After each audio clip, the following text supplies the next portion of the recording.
Good afternoon, dear friends. We are continuing our expert dialogues here in Moscow this January. Our topic right now is sovereignty and how it is evolving in the modern world. Historically, we have tended to think of sovereignty in terms of borders, but the new technologies and platforms are radically changing the landscape.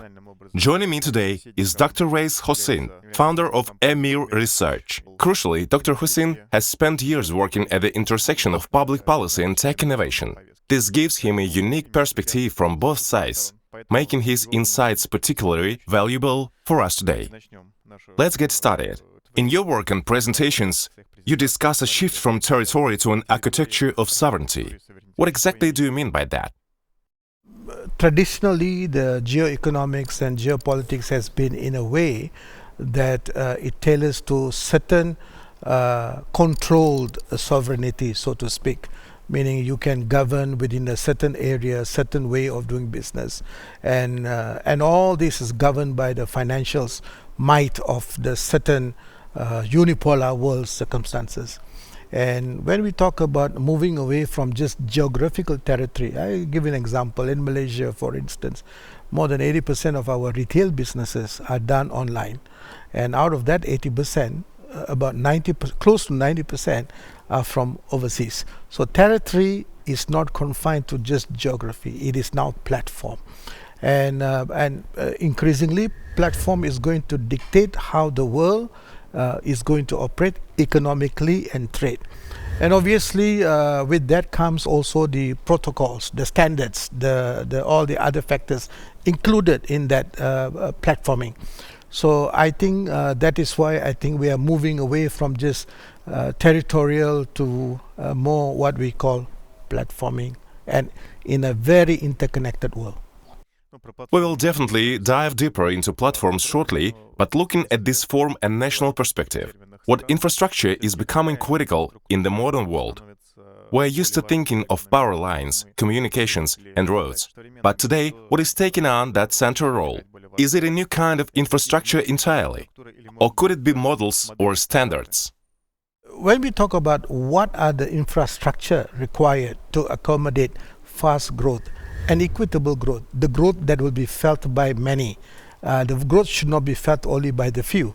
I think traditionally, in a very narrow sense of the capital world, is that the growth is there, the GDP is good, but whether the GDP in terms of percentages really felt by the common many, I don't think so. This has been a big problem in the real world. In terms of infrastructure, of course, we need all forms of infrastructure.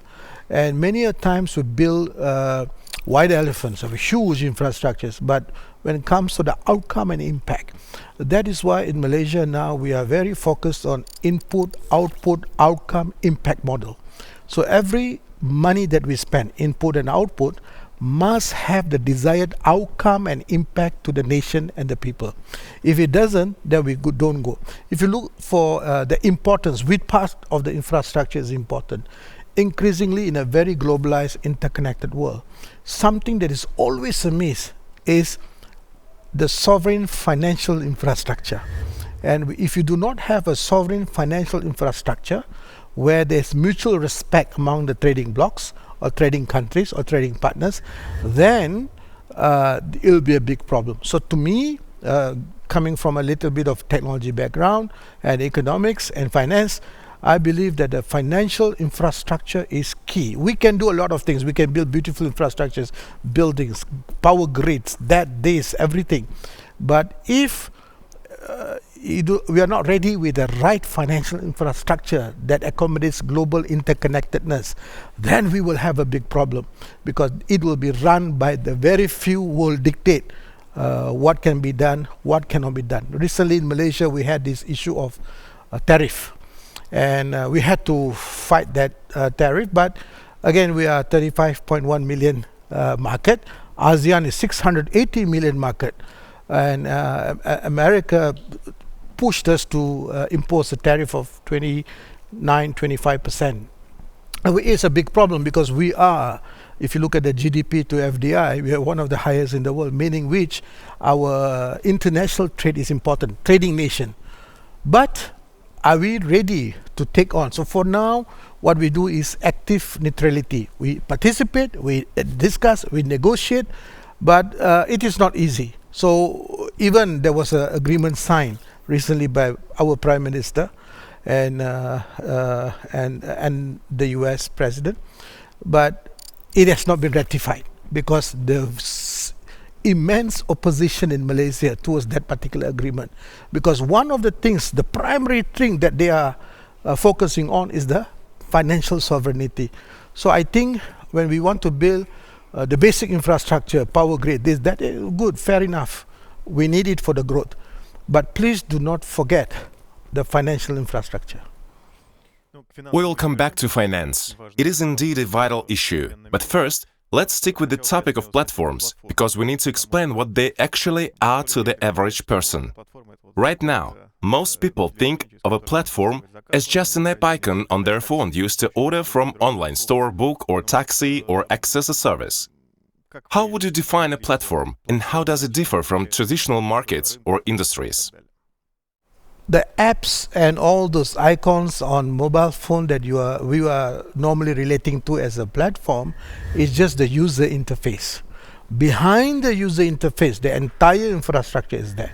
Where the products is being sourced, where the products are being manufactured, how they are priced, how they are costed, how the payments are being made, and which transactions are allowing the payments to be made to be able to secure. It's a huge thing behind the platform. So I think on a user interface or from the consumer perspective, yes, it is just the app. But behind that, the entire thing, I'll give you an example that some of the big names platforms in Malaysia, for instance, together they control about 80-90% of the retail market. So what does that mean? It means our retailers in Malaysia will have challenges. So the government have to intervene. How? We are saying that, look, fine, we allow the platforms, we do allow all those transactions and so on, but there are certain regulatory framework that you have to fulfill. For instance, you need to allow our products to be also on the platform.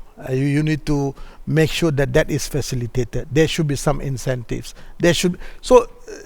Platform is just not an app anymore. It is the whole thing. And some countries' GDP is heavily reliant on platforms. You look at companies like Alibaba. Goodness gracious, you look at the numbers, it's staggering. So just during their holiday breaks, it goes through the roof. And why they are successful? Because they have economics of scale products, good products, needed products, at the right cost and the right price, and they have the right platform to enable the entire thing to be completed. So I think platform is just not an app. We can see that platforms, like the Malaysian e-commerce example you just gave, are swallowing markets whole. In some segments, the platform becomes the market. I always use the taxi example. When you hail a ride through an app, you can't choose the driver or negotiate the price. Everything is assigned to you, and the platform makes these decisions automatically at scale. Given that, shouldn't we treat platforms as critical infrastructure, just as we view power grids? It is a very critical infrastructure because it can impact the import and export, the balance of trade, your currency, and a lot of things. It is important infrastructure. However, I would always advocate for a reasonable level of regulatory framework, meaning which, yes, you are free to sell, free to whatever, but at the same time, there are some regulatory framework to be fulfilled. I'll give you an example. We also have this Maxim equivalent in Malaysia, who has a near monopoly, and they are so powerful now. They can price at whatever price they want, and they for any restaurant order they charge 35% surcharge over and above that particular meal, plus the delivery charge, which is very expensive. So there's also Maxim actually in Malaysia, for your information, and because of that, by this particular near monopoly, Grab, there are many other newer ones coming out. but we are regulating them. Like for instance, we do not want to allow the labors be taken for granted. That means their benefits, so there has to be a whole of government approach when you come to the platform. A platform, it is a critical infrastructure, not to be written off because it has severe impact on the economy. We also see many platforms outgrowing their home markets and operating globally. We're talking about social media platforms with billions of users and solutions used identically across the world. Who holds more power today, and especially tomorrow, nations or platforms? This is the concern that I have always had. If you allow the platform to become a monumentally giant without any regulation, then there will be a problem, because then this platform will be big. I'll give you an example. We have a social media called TikTok, and recently TikTok in the US was bought over, forced to be sold to owner in the US. And what happens? Immediately on the day one, they got rid of many of the influencers who doesn't fall into their narrative of the story. So then they start controlling. So the few billionaires will then start controlling the narrative of the world. And these guys are not elected. These guys do not have any mandate from the people, but they have the money. And they use the money as a lobby to be able to make that country's president to force the sale of TikTok. And now TikTok is in the hands of this TikTok USA, is in this. So I think this will continue to be a big problem. We all know how the media even. So I think government have to be very mindful. Back in Malaysia, we are very, very mindful. We have MCMC, authority that regulates the social media and so on, but not to the extent of controlling, but it is more of guiding, making sure that the certain protocol principles are not infringed upon, especially when it comes to national security. Let's move on to finance. You touched on this in your report here in Expert Dialogues, describing a shift from a monocentric, star-shaped system to a networked, polycentric one. Could you elaborate on what is happening and explain the key features of this new landscape? Under the current financial structure, you have one World Bank or IMF or central bankers controlling and guiding or deciding or dictating or determining what happens in the world in terms of economy and finance. I'll give you an example. In 1998, we had a massive financial crisis. Malaysia had not only Malaysia, Thailand, Indonesia, South Korea and a few others. We had a massive financial and currency crisis. IMF came with their bags and World Bank came with the bags and told us, we will approve this loan so that you will recover, but you impose high interest rate, you remove subsidies, you remove this, so they started interfering, wanting to interfere into the governance of the country. At that point of time, we had the Prime Minister Tun Mahathir, who recently, he's quite close to President Putin. In fact, when he was the first time Putin was the president, he actually came to Malaysia. Tun Mahathir hosted him. He was confused, and he says that, look, this cannot be the solution, because the moment we listen to IMF, World Bank and their model of how to resolve the problem, what happens? Interest rate goes up, subsidies goes down, and the cost of capital goes up, cost of everything goes up. Our companies will in the stock market will become so cheap in terms of, and then the foreign equities and foreign companies will come and scoop all the power companies, the telecom companies, the banks and this and that. So against this, at that point of time, we introduced capital control and we introduced pegging. We didn't follow at all the IMF, World Bank. We did not take a cent from IMF, World Bank at that time. We did it differently. Of course, at that point of time, goodness gracious, the impact and pressure that we went through was immense. However, we persevered, and we were the first country to come out of the financial crisis quicker, faster, better. So what I'm trying to say is that the current financial hegemony that the global world is undergoing is it's no longer tenable, no longer sustainable. I mean, I will just give an example in the lecture this morning or this afternoon.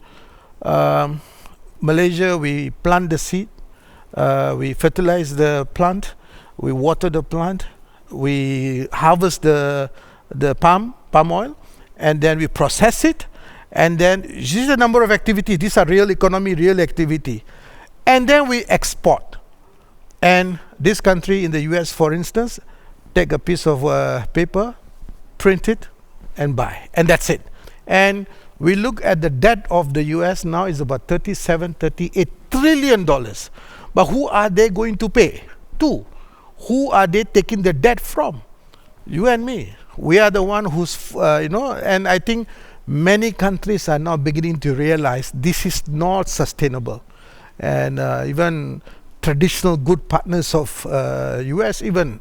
So what I am trying to say is that let us move away from this unipolar financial system to a more just and balanced financial system. That's where we call it mutual credit clearance, where we can start this. In Malaysia, we have started on a very small scale between the SMEs, small, medium-sized enterprises. I was telling this afternoon that bankers wouldn't want to give money to those people who need it. They will give the money to the people who do not need it. So this is a problem everywhere, in Malaysia too. So what happens? So we created this MCC. So we let these SMEs to trade among themselves on a credit clearance and without any cost of capital, interest rate, this and that. So what happens? Today, they have better profit, access to credit, and they will not be able to get it if they go to the bank. So I think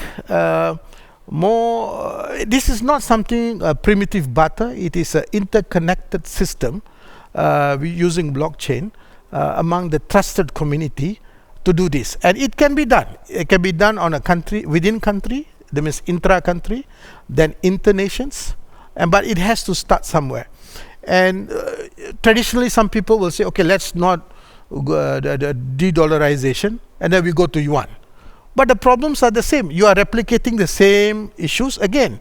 So the trade between Malaysia and yuan, Malaysia and China now, we have no longer used dollar. We use either yuan or ringgit.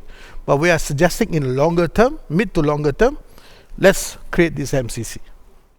You rightly pointed out, and I mentioned this earlier as well, that sanctions, tariffs and restrictions don't actually preserve the status quo.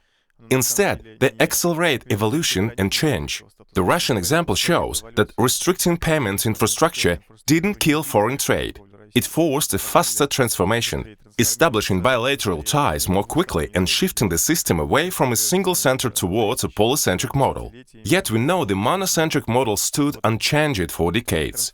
In this transition to financial platforms and a network model, what role does technology play?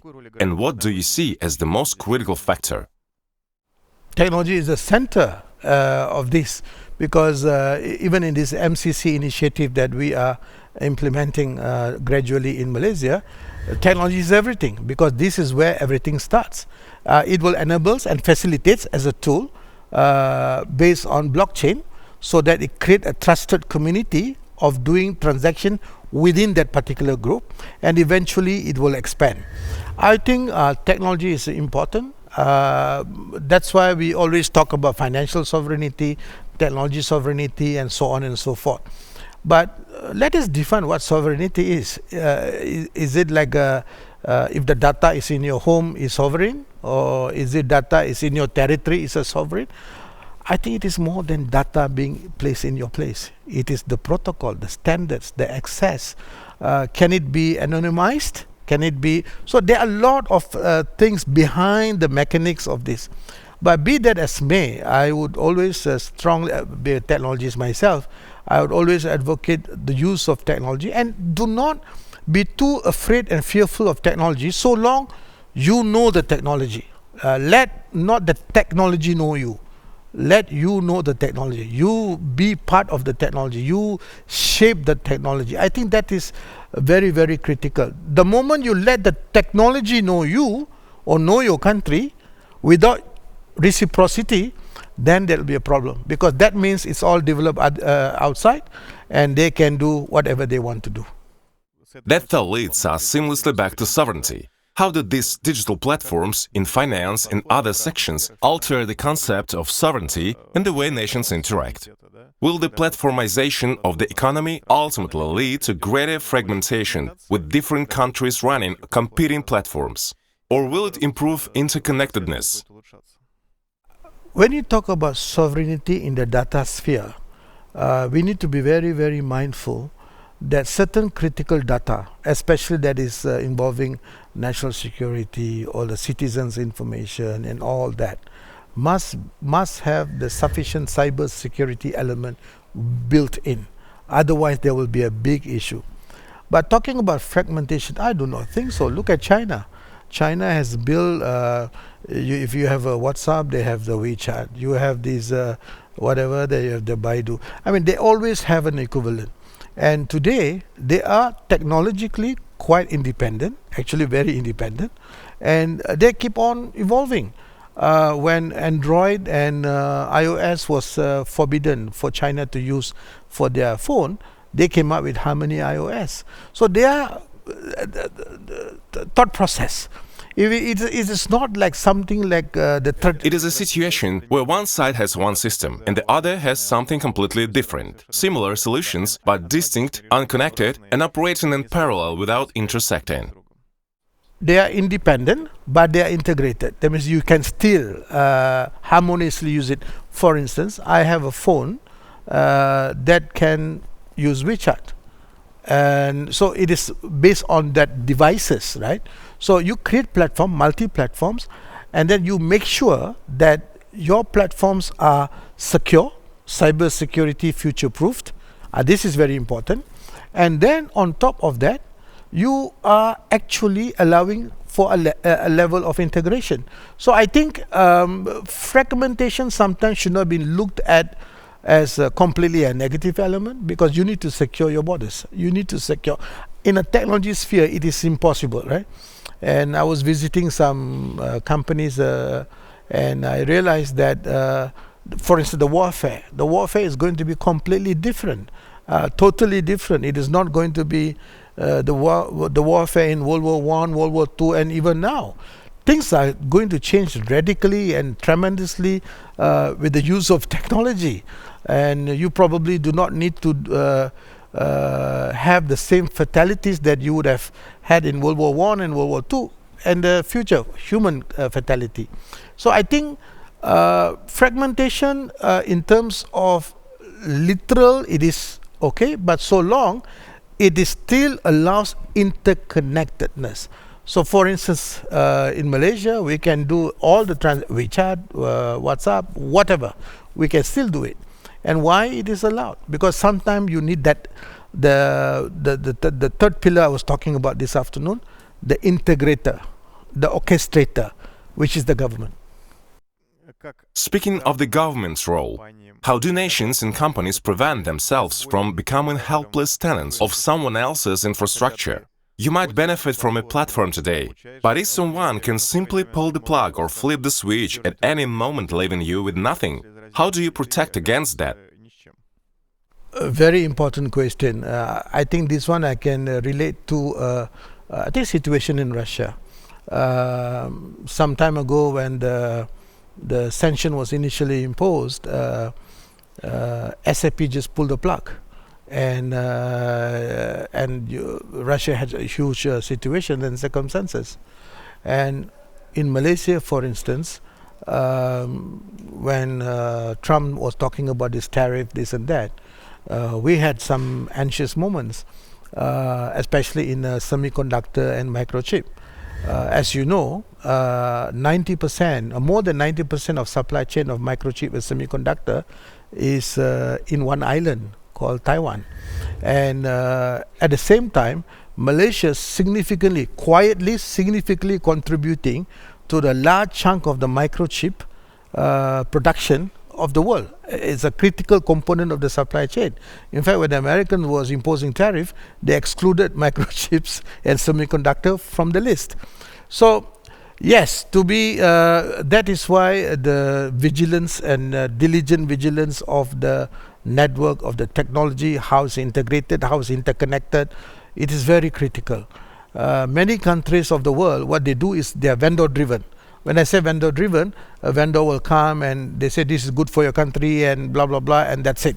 This has been traditionally the way. I think more and more countries should evaluate carefully, examine critically, and work with partners. And joint development, again, example, microchip and semiconductor. Malaysia is in the forefront. We are producing every micro semiconductor you can imagine of in the island called Penang. And recently we got about 60 billion US investment as a alternative supply chain, a global supply chain for microchip if something happens in Taiwan. So we need to keep on building resilient. We need to build robustness in relationship, in technology, to ensure that we will not be taken hostage by anyone, because there must be always a layer 1, layer 2, layer 3 plans. Staying on the topic of sovereignty, let's talk about artificial intelligence. There are two key points here. We have seen how large language models have stormed into our lives. From a sovereignty perspective, it is essential to possess fully local, independent large language models. And isn't there a danger in relying on just one or two global solutions? Again, a very interesting question, because LLM is subject to confirmatory bias. When you talk about confirmatory bias, it depends who developed the LLM, which language, and who is the author of the data, who is the author of all the inputs that are going to be affected in AI. My view is this: you have like the ChatGPT, you have the DeepSeek, you have few others. I think if possible, you need to develop the LLM in your own language domestically. Even a small country like Malaysia, 35.1 million, we are developing LLM based on the local language to reflect local sensitivity, local history, local culture, local society, local everything. Because every time you go to you use or borrow a technology from somebody else, there's always a biasness being built in there. And if you notice, AI highly dependent on LLM, and they are not moving to a sensory, the most sensitive ones. But that's again another part of the thing. Again, China did quite well in that area. They came up with this DeepSeek. The day one DeepSeek, the prices of all the stock market, especially in the US, related to AI, significantly dropped. They spend a fraction of the cost to develop such a powerful thing. But does every country have to rush? My view is that depending on the size and the ability of the respective countries, China, Russia, these are big ones. But countries like Malaysia, perhaps we will do a pocketed LLM, a pocketed because otherwise we will learn our history from the others. That's a big problem. Because if you notice that histories are always written by the victors. And I mean, when I was in a primary school and secondary school, some time ago, the history that I learned about Russia and China is totally different from the history that my children has learned about Russia and China today. Why? Because the history then was written by a certain group of people. So I think there should be a consistent and constant renewal of ability to fit into the play, because otherwise you do not want everything to be dictated by others. Following on from that, we know one of the primary functions of AI will be the personal assistant. We are approaching this reality very fast. This assistant will guide a person through life, education, healthcare, shopping, and so on, helping them improve the quality of life and their output. Again, should states take control of this process, or will universal global assistance save the world? I am not very advocate of a universal global assistance too much. World Economic Forum, and these are the group of people who are not elected, billionaires who try to decide and dictate and design how the world should be. We have a generative AI, we have agentive AI, and in my next book, I've written a book, but the next book that I'm writing is self-intelligence. Self-intelligence where AI will be completely independent, including independent of energy, and help us God at that point of time. But having said that, while AI is going to affect considerably, even in the universities, I remember in local university when I was giving a lecture on AI, they were asking, Doctor, my students write English better than Shakespeare in their assignments, and when I ask them to summarize it, they can't finish even one sentence. So what do we do? I said, then you ask them to do assignment at the university, at the classroom. Don't give them assignment home. Then, but sometimes we have to give very long assignments. You don't have to give long assignments. If you have a clarity of thought, you do not need to write 55 pages. 5 pages will able to explain everything. So I think there's always a way to manage you through AI. In Beijing, when I was talking, the fear of AI was so pronounced. They say it's replacing the addiction, this, that, blah, blah. I said, look, from first IR, 2 IR, 3 IR, 4 IR. 4 IR is things are still outside us. 5 IR, things are going to be embedded in us, in the brain and this and that. So humans survive. Jobs are still there. Jobs are being created. Only we need to upskill our jobs and do things differently. Having said that, if you surrender your life to AI, and then that is not life, because everything is determined by somebody else. In fact, in one European country, there's actually an AI minister sitting in the parliament. And in Malaysia, there was some suggestion that they're coming up with a religious AI minister, so that, because in religion, the minister is very swayed according to politics. So in the morning, he said this is perfectly all right according to the religion. In the afternoon, he said no. In the evening, they said okay again, all because of politics. But if you bring in AI, then that political can be eradicated. But then my question is, will not the confirmatory bias and data sets that has been there will affect the AI as well? So these are the continuous discussion and so on. But I'm not an advocate of this universal basic living and all that. That is making us like a pigeon in a hole. That is not the way to go. I think we need to have, AI is part of parcel of life, but we need to change a little bit here and there. As I said, I told the professors, don't give homework, don't give assignments, ask them to do it in the class. So like for instance, the 1 week, Monday to Friday, one day you dedicate all assignments. That means there's no anything in front of you, no mobile phone, no tab, no laptop, no, you write. So that's, I mean, we need to find ways and means. For my children, for instance, I've always educated them to think critically. I said, AI must be used as a tool.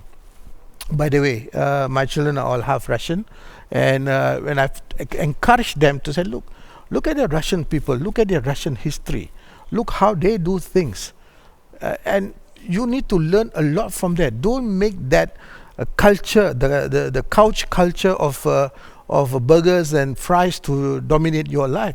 You must be able to have the thinking capabilities. And how to have the critical thinking? Read.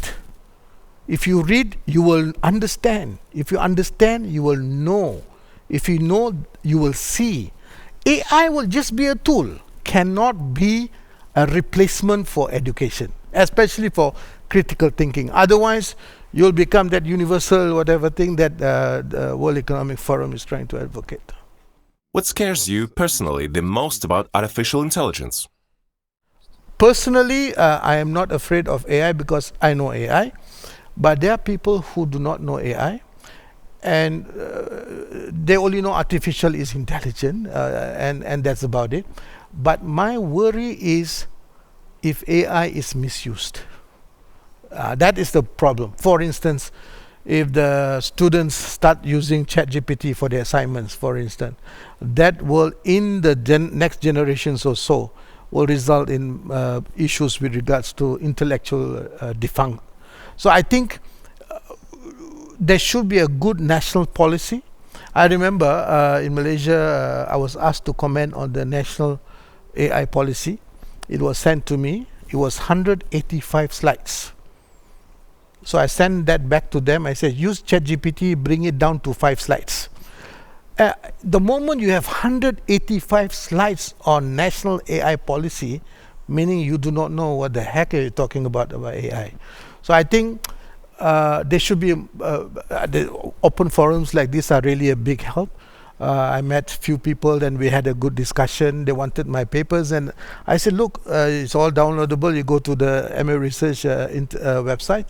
But the thing is that we need to learn, adjust and know what we are talking about, what we are going to face, what we are facing.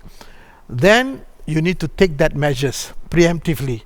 Do not let everything slide by and then suddenly in 5 years, 10 years time, none of your students will be able to speak anything about anything because, oh, where's the ChatGPT? You know, that kind of thing. So I think my fear is only one, which is the misuse of AI for the wrong things.